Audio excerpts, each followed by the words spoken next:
Hello. I get a lot of questions about 190SL Solex carburetor chokes, and I thought a brief tutorial on them might be a good idea. They're one of the more frustrating parts of the carburetors. A lot of things working at one time, and lots of ways for things to mess up. Now here's the front of the engine. So this carburetor is the number one carburetor, and we'll start with it because it's the easiest. It's the slave carburetor, or the slave choke rather. It does what the number two carburetor tells it to do. And the easiest way to check, all you want is freedom of movement.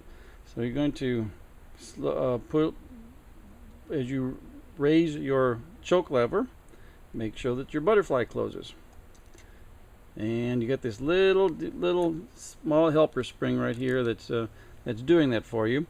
And what you can do to further check this is to raise the lever up about this position and simply flip your butterfly. Make sure it returns and it's loose. Problems with these things, of course, are the shafts are very long and have a tendency to warp. You've got a big slot in here that's been machined out, and then you've got screw holes that have been machined out, so you really got just a very thin amount of material right here. And these have a tendency to warp and allow these, also the butterfly can shift in position. And then of course it's sitting in three different bearing surfaces. And all those things can contribute to a choke that doesn't work properly. But on the number one, it's pretty straightforward. Very easy to do. The adjusting nut right here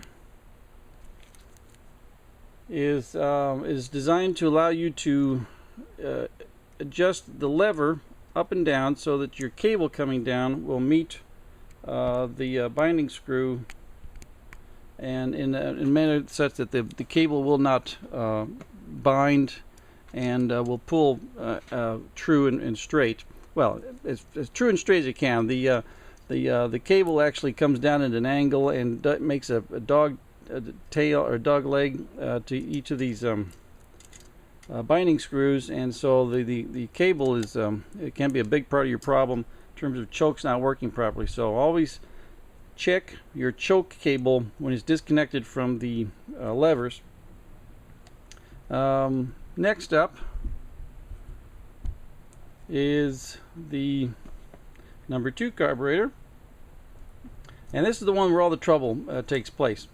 You've got your choke lever has two springs on it, a very heavy duty spring right here and a light duty spring here, and the heavy duty spring is what's pulling everything back into position as this choke lever operates your fast idle mechanism. And I can show you that a little bit better over here.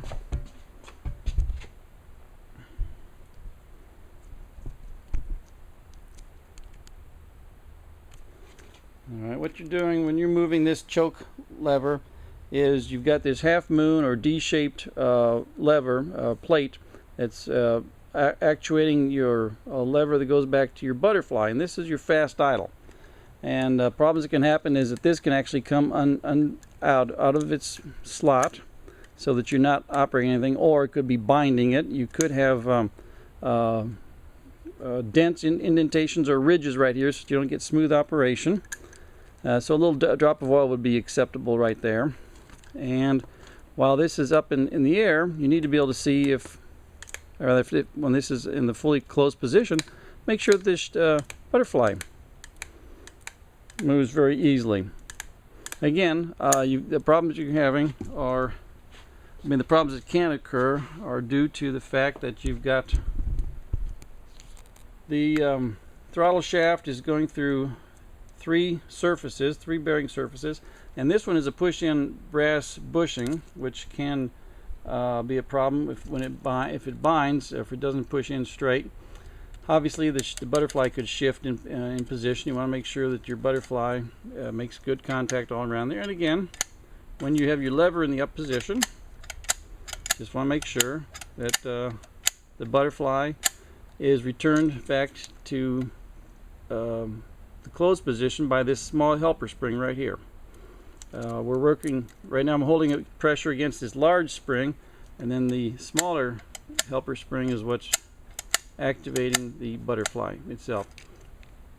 Problems that can occur is again, if these levers come off, they're up against a shoulder, and that shoulder's got to have clearance here, and you've got a multiple setup here where you've got your nut lock tab, you've got this lever right here, you've got a spring, the small helper spring. Underneath there is the bushing, and this lever right here is riding on the bushing, and then you get your big spring right here, and of course a little drop of oil in here wouldn't be a bad idea. But that's the basic operation of the chokes. You want them to close completely, or as completely as possible, and then to release just like that. Hope that helps.